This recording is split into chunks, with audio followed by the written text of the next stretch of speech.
Welcome everyone in Liège, in Belgium. I'm so happy and so proud to welcome everyone here after those 2, sorry for the word, fucking years. It's the 6th edition of California, the 4th physically here in my lovely city, and the very first in this place, La Grand Poste, we have just opened in last September. So guys, thank you very much for being with us. Not everyone are still here. The last boat is coming, but we are around 200 people today and tomorrow in this conference. So thank you very much for this. Can I have the slides, please? So,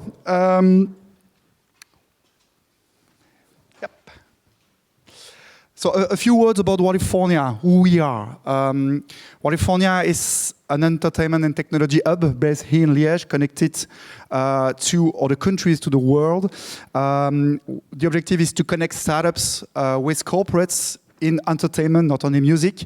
We develop also this kind of summit, but also acceleration program in sports and esports, because we totally believe that the technologies developed in those fields are similar. I will come back to this later.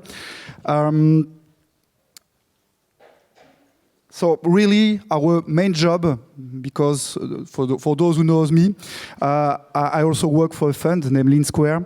Our objective is to create connections between startups, innovators, and corporates, and so the industry, by helping them via organization of acceleration program, but also by investing in projects in collaboration between those two structures. Sorry, I'm tired. Yesterday we make a short party. So we have 4 pillars. First pillar, investing. We invest, but also we gather other investors in the entertainment and tech to invest in companies. You will meet some of those guys today and tomorrow. We help companies to connect, but also to venture, to develop the business by organizing this kind of event, but also by organizing an acceleration program to help startups understand better the music industry, but also how to raise funds. And tomorrow, we have the demo day of our accelerator, and you will meet 12 startups that took part of this 10 weeks program. And finally, yes, we host here at La Grand Poste, the local entertainment and tech ecosystem to develop the business. For example, the co-working is the objective to do so, but also you see a studio right there. We have 15 recording studios here at La Grand Poste. So it is the media campus of the local university, so the University of Liège. And so really the objective, it's important when you develop and co-develop an ecosystem to connect innovators, freelancers, corporates, SMEs with the university. That's what we want to do here inside La Grand Poste by doing so. And finally, also here at La Grand Poste, we gather other acceleration programs, not only ours, but also other incubators. We have around 15 incubators, accelerators located here at La Grand Poste. We have 2 hubs, one in music tech. You are here for that, and the other one in sports tech. As you know, we developed California since 2016 in collaboration with the Les Ardentes Festival. We will all go there tomorrow night. And we have developed the same methodology, so acceleration program pre-summit, not with Les Ardentes, but with the Red Devils, so the Belgian Football Federation. And with them, we also organize, not from May to June today in music, we also organize a sports tech accelerator plus a summit, but in fall. And the objective is to have a presence in entertainment tech all year long. We have a music tech a focus on 4 fields: access to content, so broadcasting, streaming, etc., etc. Fan engagement, really important. We have content in those 2 days around that. Value, all around rights tech, data, monetization. And finally, smart venues, smart stadium, smart festival, and smart gig rooms. A few figures. In music tech, we have already organized 6 acceleration programs. You will meet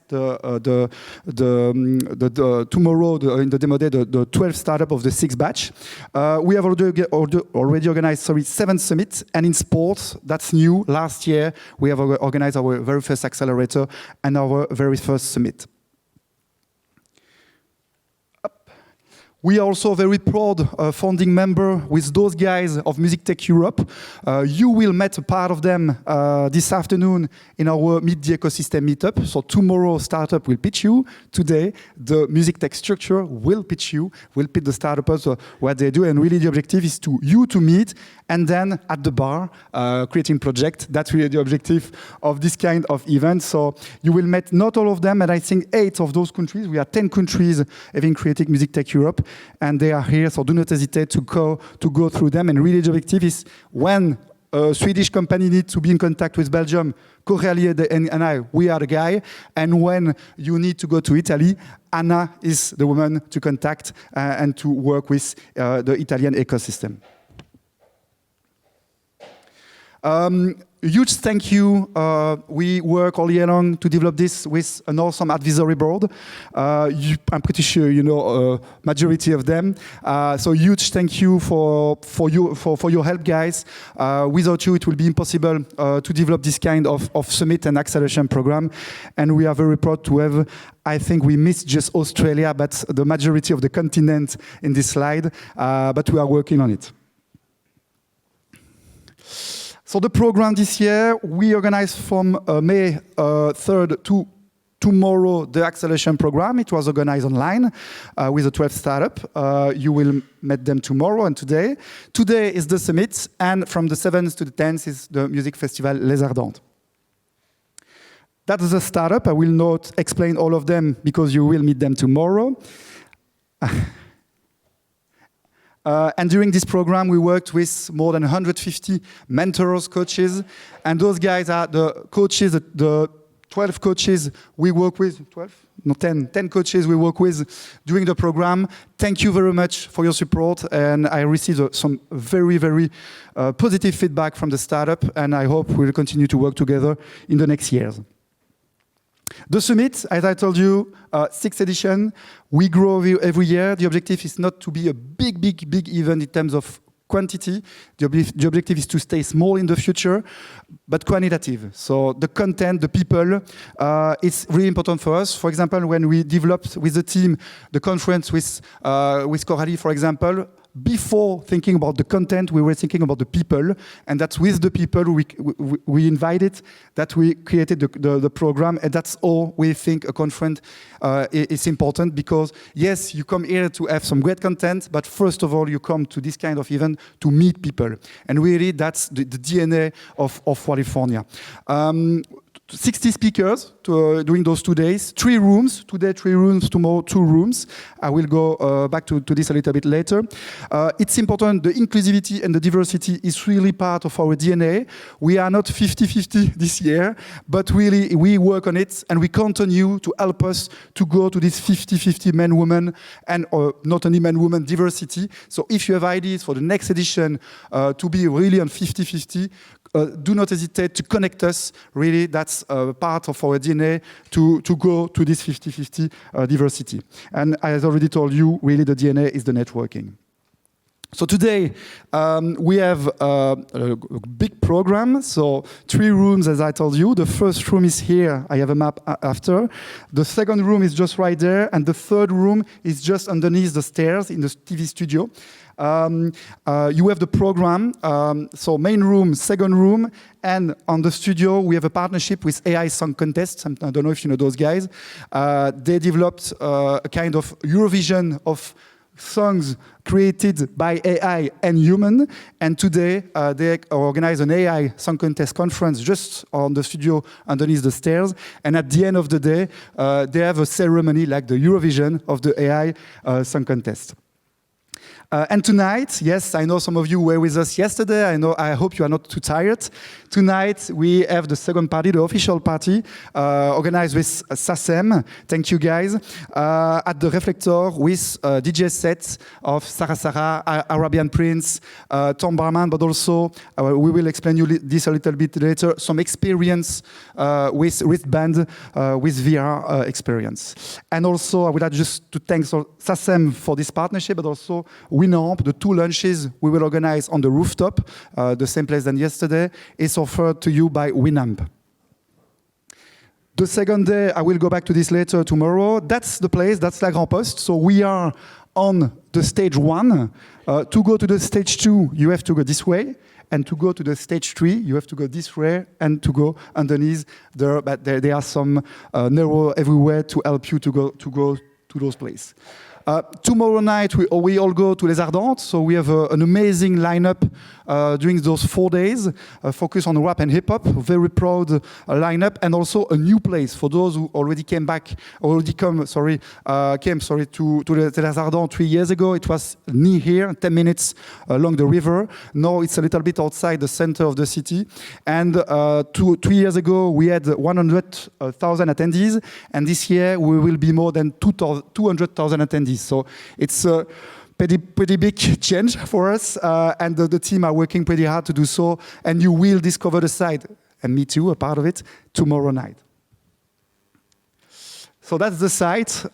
So 5 stages. We have some California experience also inside it, so gaming zone and other spaces. But let's see tomorrow to discover it. Very quickly, I would like to thank all our partners, the founding members of California. Also our Go partners, SACEM, Winamp, AI Song Contest, and obviously La Grand Poste. And all our silver partner. It's impossible to name it all, but count on me. I will offer you some beers during those 2 days to thank you. Really, guys, without you, it would be impossible to organize this kind of event. So huge thank you, and I'm pretty sure you will meet them during those 2 days because they are here massively. It's time to launch officially the conference. If you have questions, do not hesitate to come back to me, but also to the California team. They all wear a black T-shirt with crew on their back. Do not hesitate. We are here to help you to go to the room you need, but also if you need a coffee or something like this, we are here to help you. Welcome again and enjoy the conference. See you soon.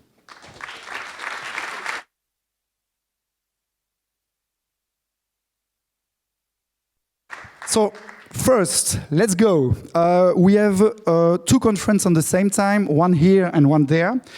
The first here is monetization challenges within the creator economy. An interview with Alexandre Saboudian from Winamp, the CEO of Winamp, and Paul Brindley from Musicali. Guys, please come on stage. And on the second stage, we have Vicky Norman, who will talk, we make a keynote about music licensing, the tangled web. Enjoy. Thank you very much, guys, and see you later.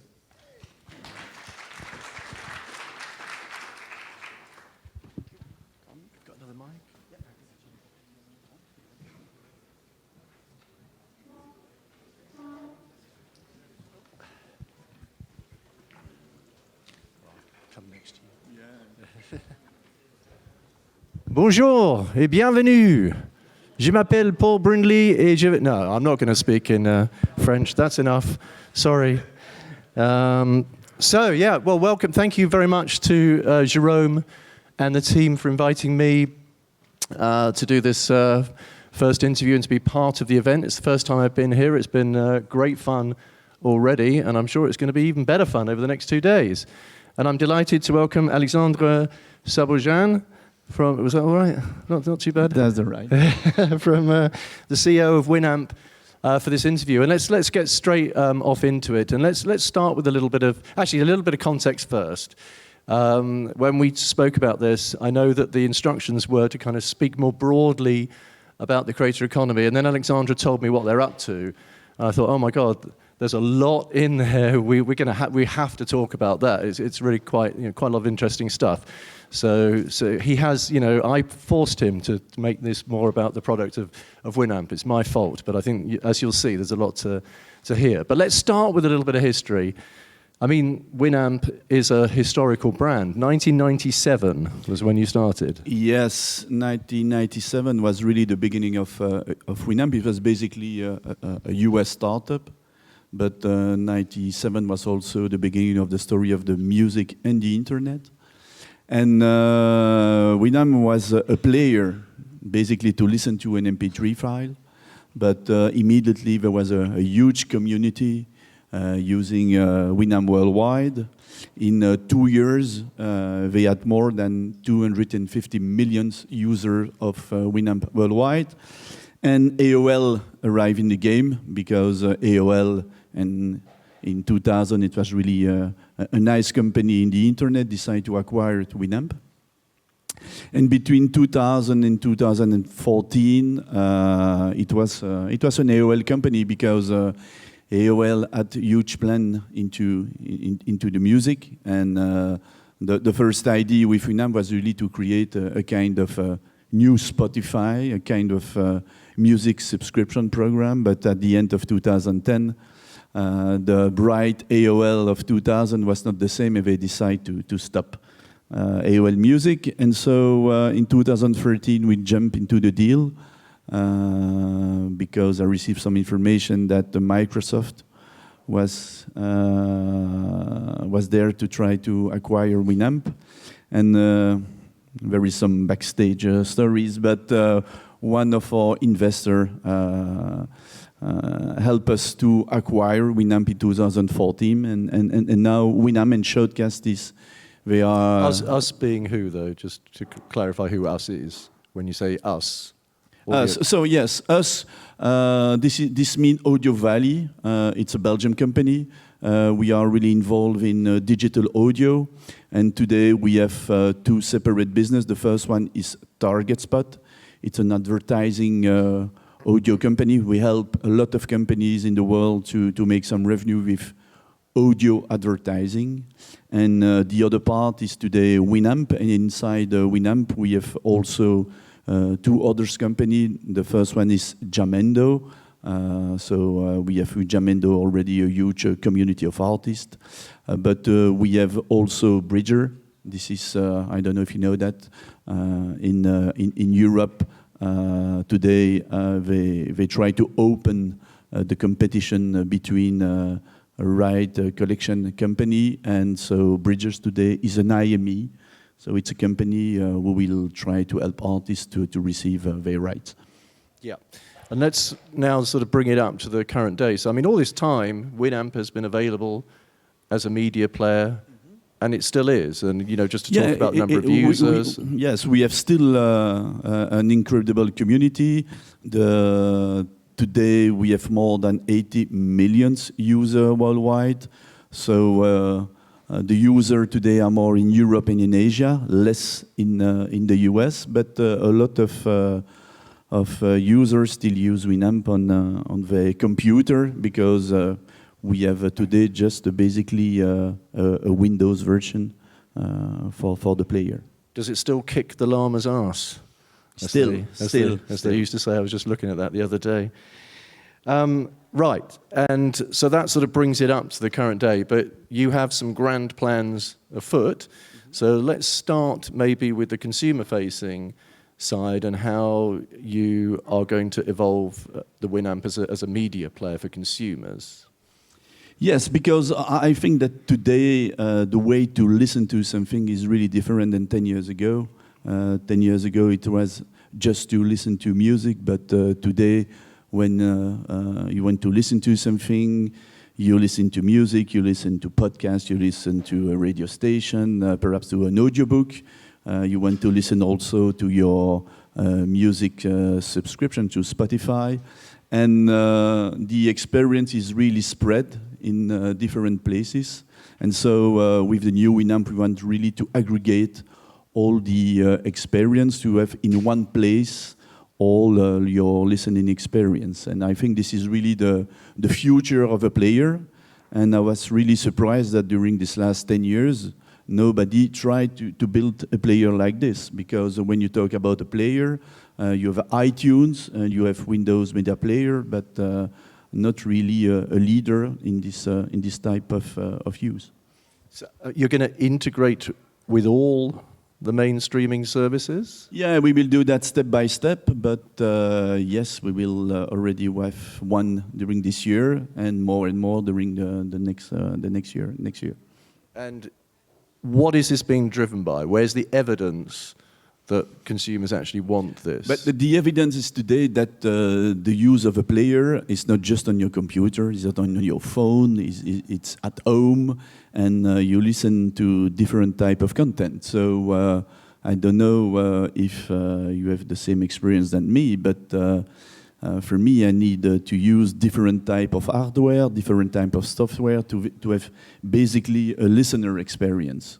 And it's always at the end to push on the play button, but it's not so easy way today. And I think there is really a place to build this type of player. But will you still have the same, user experience, say, on Spotify in terms of, playlist and sharing and everything, or is it just the actual play functionality? So when we look to the usage of a music subscription, we see that people, 80% of their time, they listen to their playlist or to their favorite tracks.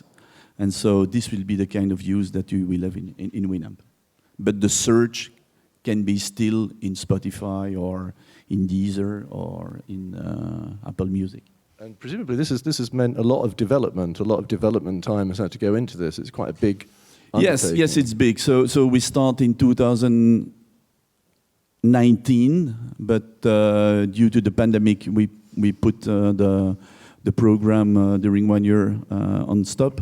And so we are back now since 40 months on the development of the product. So yeah, it's huge. Yeah, and as if that wasn't huge enough, you're also going to be doing a lot from the business-to-business side with artists and creators. So let's please tell everybody about that. Yeah, because it's cool to build a player, but there is no real economy behind the player. So you really need to have something more to try to make revenue. It's why we decide also, but that was also a vision that we had in 2016 and 17 to try to help creators to make some revenue. And today we will build also another platform. It will open next week in a type of beta version, really for creators, because for me there is a new economy there.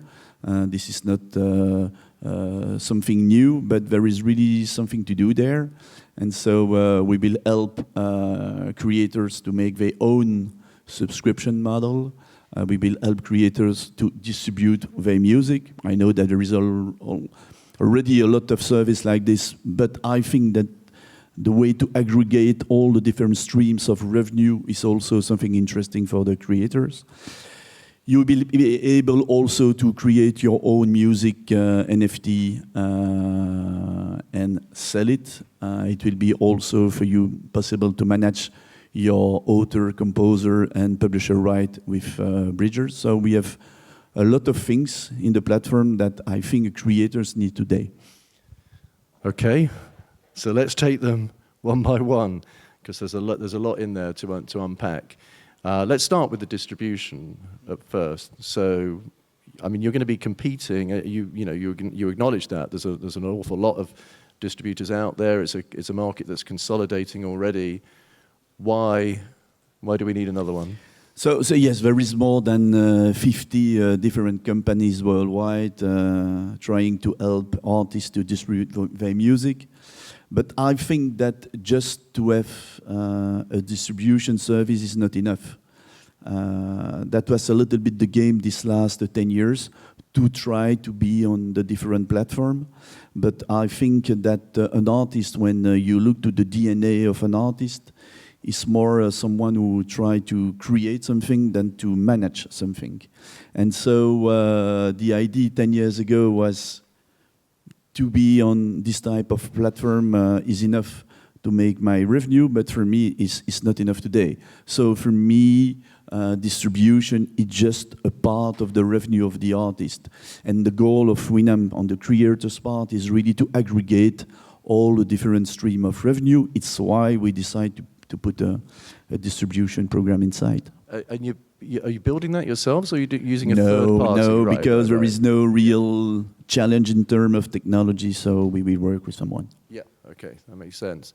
But yes, I mean, the direct-to-consumer part, and you talked about sort of artists building their own subscription models. Perhaps, give us a little bit more. I mean, that's perhaps more fundamental to this, isn't it? That's Yeah, I think that when you go back to 20 years ago in the CD time, you had, when you decide to buy a CD, that was really a direct link with an artist. And since 15 years, when you pay someone, when you pay a subscription to your provider, is no more a direct link with an artist. But I think that this way has to come back.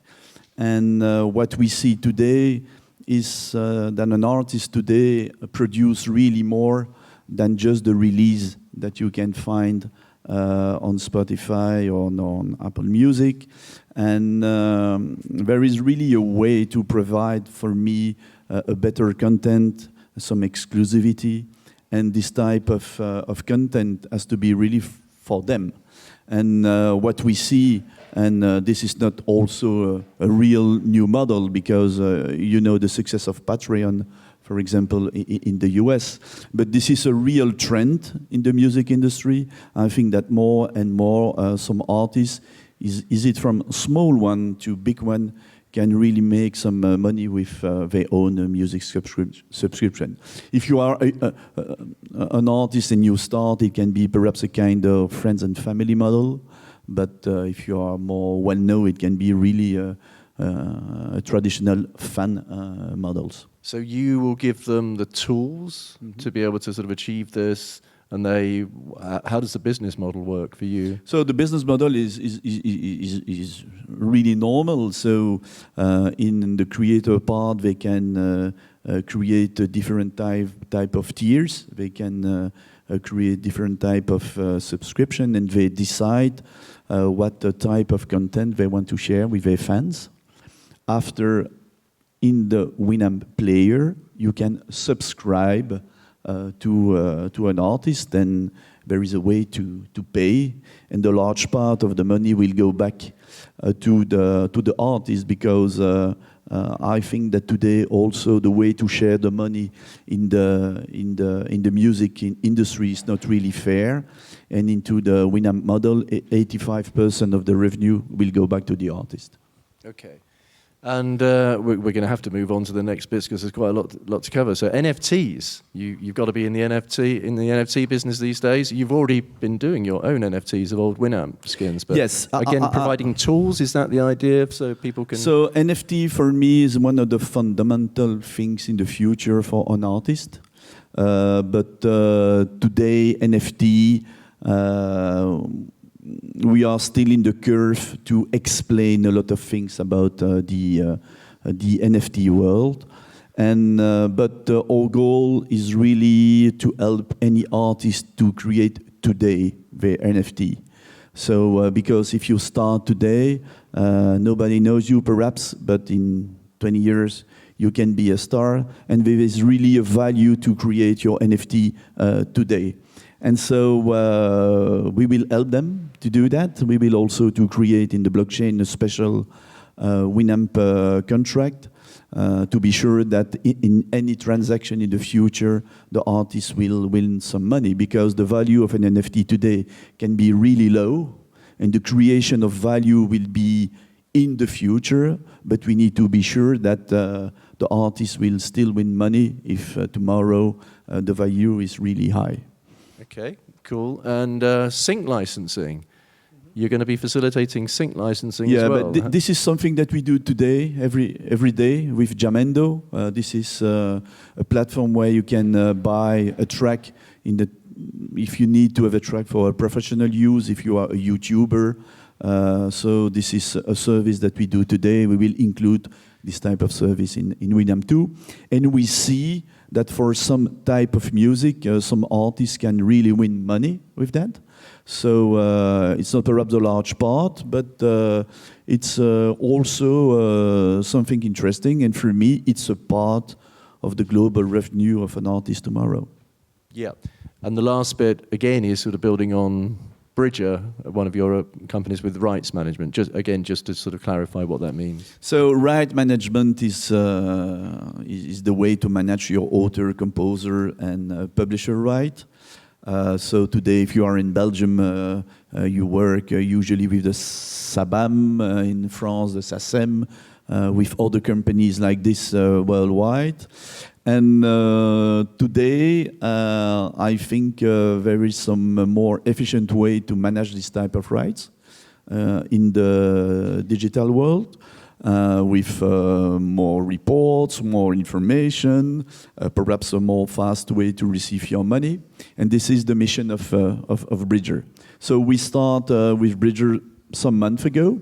We receive an official license from the government because you still need to have a license, and we receive it. So we have built a platform, and every day artist joins Bridger, because something surprising is that a lot of artists today, they don't know that they can receive some money from the author, composer, or publisher right, and they are on Spotify, they are on Apple Music. So it's really strange for me, but that's the situation. Are you really targeting more the kind of, the grassroots DIY type artists? Is that the target market for you? I would say that we start with a new generation of artists. This is perhaps more in the electronic music, urban music. But at the end of the story, yes, I think that for a big one, it can be also a good solution, because if you have a system to manage the right for a small one, you can manage a big one. And now I'm going to put to you the quote. When we were talking before, it just reminded me of a quote from Scott Cohen from Warner Music on the Springboard program that we worked with Leon and the BPI team, which was advice for startups. And his big golden piece of advice was, I know Winamp is not really a startup, been around since '97, but his golden piece of advice was, if you're going to do something, pick something niche and do that bit really, really well. You're doing a hell of a lot. How are you going to kind of be able to deliver up to a sufficient standard so many different services? No, I think it's just one service, and the service is aggregation. Is it on the creator part or on the listener part? We aggregate. That's, I think, the mission. But the mission has also to be linked to the reality of the market, to the reality of your customer. And I think it's a need for a listener, but again, when you discuss with artists, their DNA is really to have one single place to manage all their revenue. Because in the past, it was really easy. You receive one check one time per year from for your author, composer rights, and one from your record company. But today, in the digital industry, it will be more and more difficult in the future. So I think to aggregate in one place all the different streams of revenue is really something interesting for an artist. Okay, cool. And I know we're nearly out of time, so just last question, slightly broader kind of question, I guess, in terms of your vision of how the broader music industry is changing. What observations would you make in terms of how things are changing more broadly? Well, my point of view regarding that is that Web3 can be a really important step, because for me, Web2, if we decide that Web2 really started in 2005, did just a part of the job. For me, the music industry is still a kind of banana industry with 3 companies who owns 65% of the market. 5 companies who decide about 90% of the distribution, and this is not something normal in a digital industry. So Web3, with the different challenges that we have there, can be really for the music industry a big step. But today, for me, we can have our head in the sky, but we still need to have our feet on the ground. I think that there is really important challenges during the next 3 or 4 years to really try to bring some revenue to artists, because there is a kind of problem today in this industry. The big winner are really the big one, and more usually when they are English or American artists.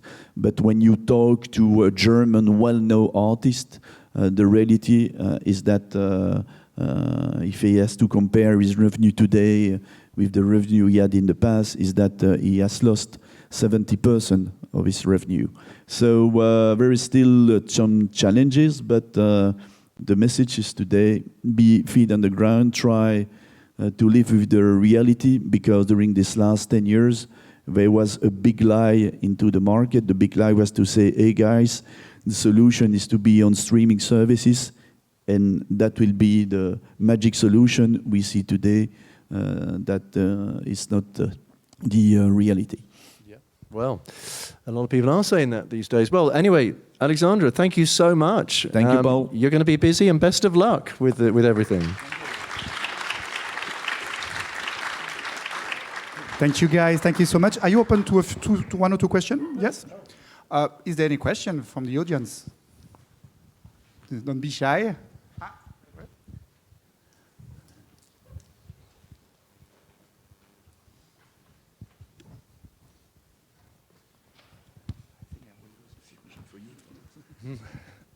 Hello.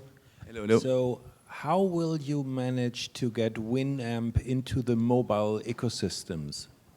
Yeah, I know that today is basically a player Windows, but in October it will be a mobile player, iOS, Android. Later in the year it will be a web player. So if the goal is to be a perfect player, you need to be on all the different systems that you have today. And so it will be mobile too.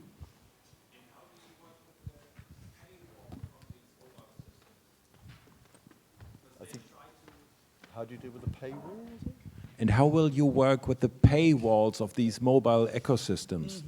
Interesting. So, as you know, today there is a way to change that in the music industry for some services. So, it will be not possible to pay on your mobile. This is a part of the solution.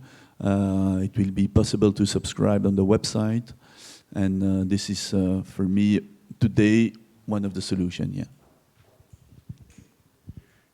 Yeah. Tete? Hi, I've been an artist for 20 years, and when it comes to revenue, I have to wait 2 years to get my revenues. And I believe that with the existing technologies, this could be real time. So if I were an artist and I don't know the first thing about all this technology, what would be the three things that you would tell me to convince me to go to Winamp? So if you monetize with us, it will be real time. Real time will mean 60 days because we need to have some times for some rules that we want to put inside the service because we need to put some security on the payment and things like that. So we can really reduce the time that you have today to receive your money. But this is basically if you subscribe if you have some fans into Winamp. After, if you decide to distribute your music with Winamp, or if you try to put your rights in Bridger, we will work with the timing of the market. The timing of the market in the digital industry today is every quarter. So I think that we can reduce the time to receive your money from years to, I will say, 4 or 5 months. That's our goal.